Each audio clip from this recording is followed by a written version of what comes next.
Attends. Oh putain, le con. J'ai pas vu que Braga, il y a eu un carton rouge.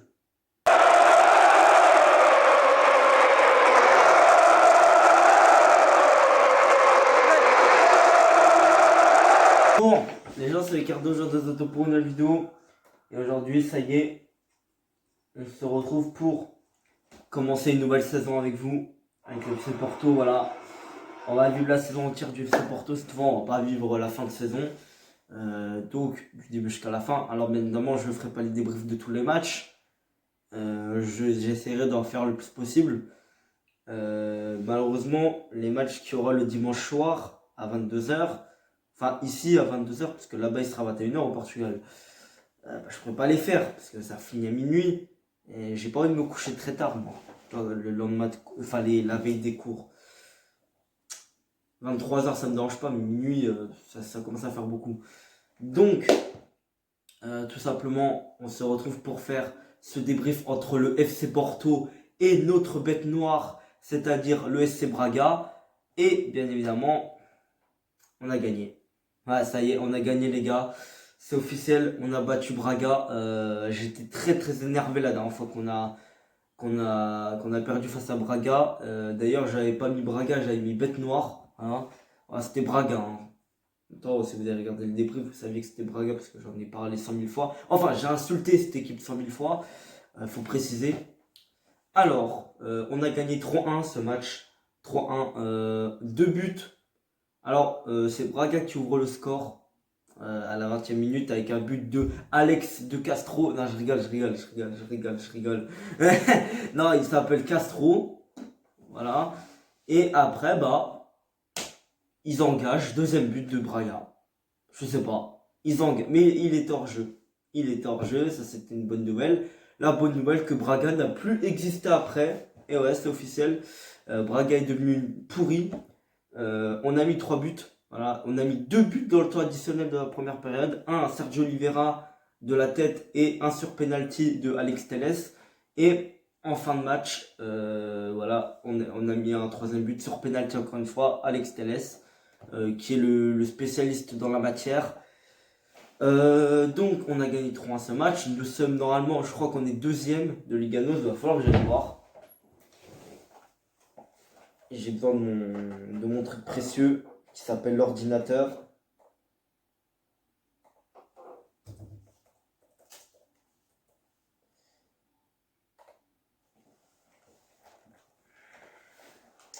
Alors. Oui, normalement on est deuxième.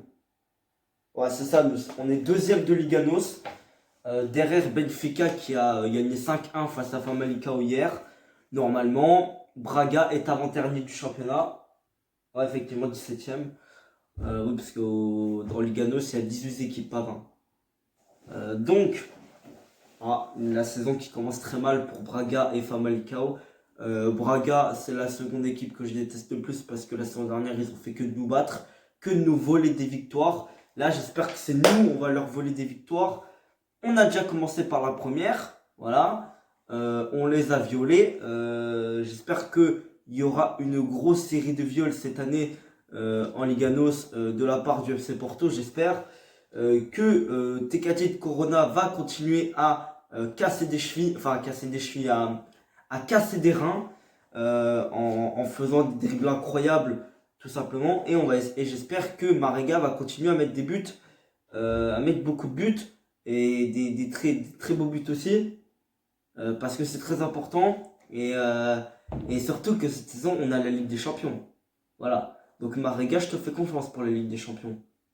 Oui, Marega, parce que vous savez très bien que Marega, c'est un mec qui porte ses couilles. Et en Ligue des Champions, notre dernière participation en Ligue des Champions, où on est allé en quart de finale, c'est Marega qui a été le gros protagoniste de notre parcours. Voilà, donc, bien évidemment, je fais confiance à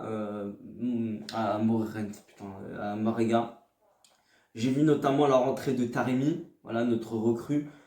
J'ai rien vu, de toute façon, il a joué même pas 10 minutes. La seule chose que j'ai vu, c'est grâce à lui qu'on a eu le penalty à la fin du match.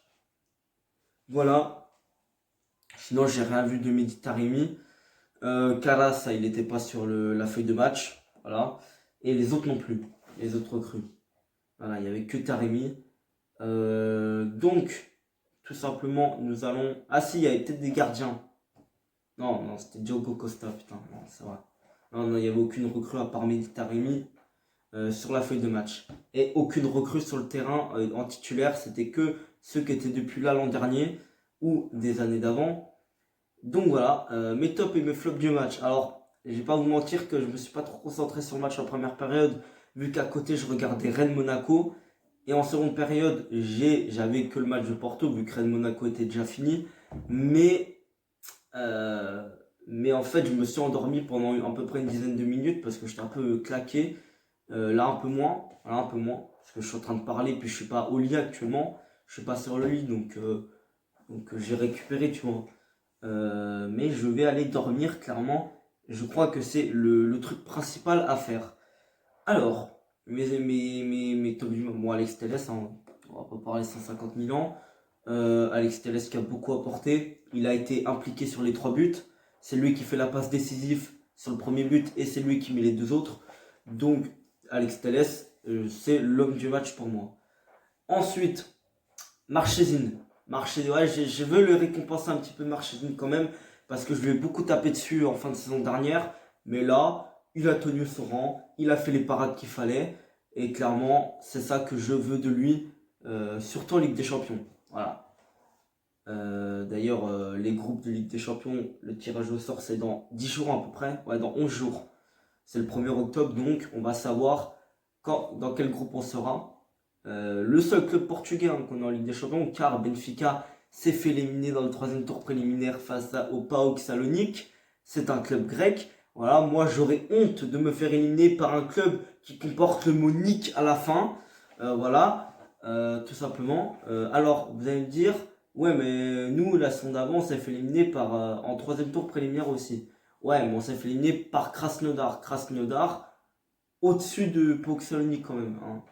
Krasnodar, je préfère me faire éliminer par une équipe russe que par une équipe grecque. La seule équipe grecque où j'accepterais de me faire éliminer, c'est Olympiakos.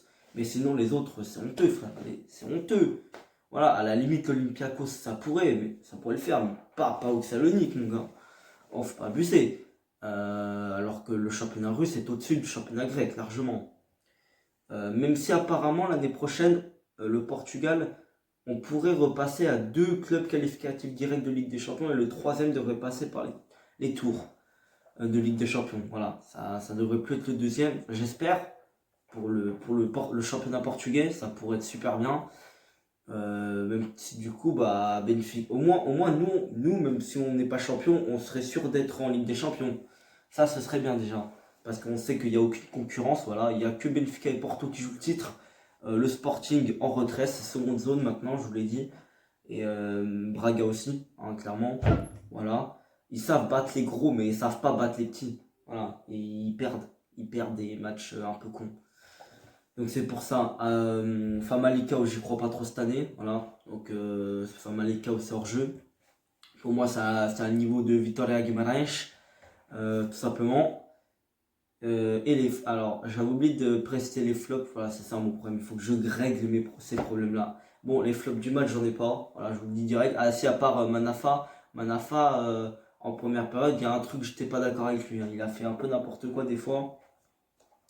Mais c'est pas pour autant que je vais le mettre dans mes flops, même si pour moi, ça a été le moins bon.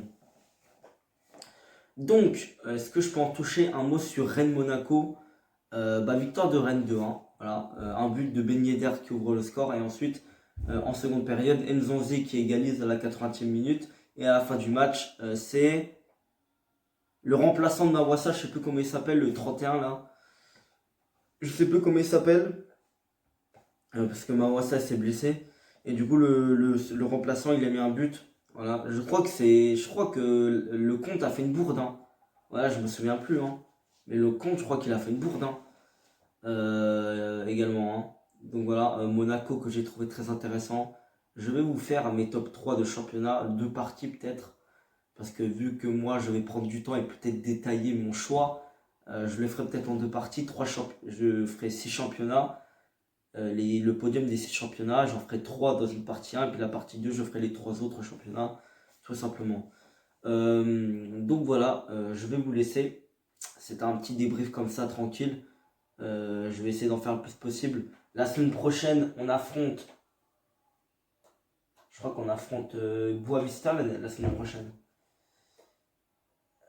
Ouais. Ah, on joue encore samedi. Ça, c'est pas mal. On joue encore samedi. Donc, il y aura normalement un débrief la semaine prochaine. On joue à la même heure en plus. Bon, il y aura un débrief normalement. Bon, je vais vous laisser. Alors, les prochaines journées, c'est. Ah, bon, on joue encore un samedi. Par contre, on joue plutôt 19h30. C'est encore mieux. Ensuite, Porto Sporting, on joue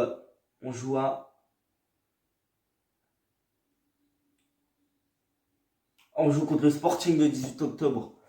On joue à 17h. Voilà, c'est un dimanche, mais on joue à 17h. Donc, normalement, débrief aussi. Ensuite, bon, après, normalement, ce sera les vacances. Donc, ça ne devrait pas être trop compliqué. Voilà, Porto Gil Vicente, 17h. 1er novembre, Passos Ferreira. Ouais, bon, ça devrait le faire. Et notamment la Ligue des Champions, ça pourrait être compliqué. Alors, les premières journées, non, vu qu'on sera en vacances. Normalement, parce que c'est en fin octobre que ça commence, la Ligue des Champions. Pour les 2 premières journées de Ligue des Champions, ça devrait le faire. En tout cas, pour la première, c'est sûr. Après, les autres, on verra. On verra à quelle heure on joue, parce qu'on peut jouer plus tôt. Hein. Parce qu'il y a certains matchs qui se déroulent plus tôt. Hein. Dans la journée de la Ligue des Champions, il y a des matchs qui se jouent à 18h. Donc, peut-être qu'on en fera partie. Voilà. Tout simplement. Bon, si je joue à 21h, c'est pas très grave. Le match se finit à 23h, je ferai un débrief vite fait dans mon lit. Voilà, dans le noir. Et je dors juste après. Et voilà, hein, pour la Ligue des Champions, ça devrait le faire. Bon, je vais vous laisser maintenant. C'est officiel. On a un. Attends. Oh putain, le con. J'ai pas vu que Braga, il y a eu un carton rouge. Voilà, je vous ai dit. Je vous ai dit. J'ai dormi, les gars, j'ai dormi. Ouais, 75e minute, j'étais en train de. Enfin, j'étais pas en train de dormir. J'étais un peu genre. J'étais éteint en fait. Je suis tellement fatigué que, genre, pendant 5 minutes, j'étais mort. Voilà, en fait, c'est comme si je dormais quoi. Enfin, je dormais quoi en fait. Je dormais, mais je me suis réveillé parce que, en fait, j'avais la musique dans les oreilles. Donc, voilà, clairement, oui, j'avais la musique et en même temps, je regardais le match. Voilà. Donc, je vais vous laisser. Salut!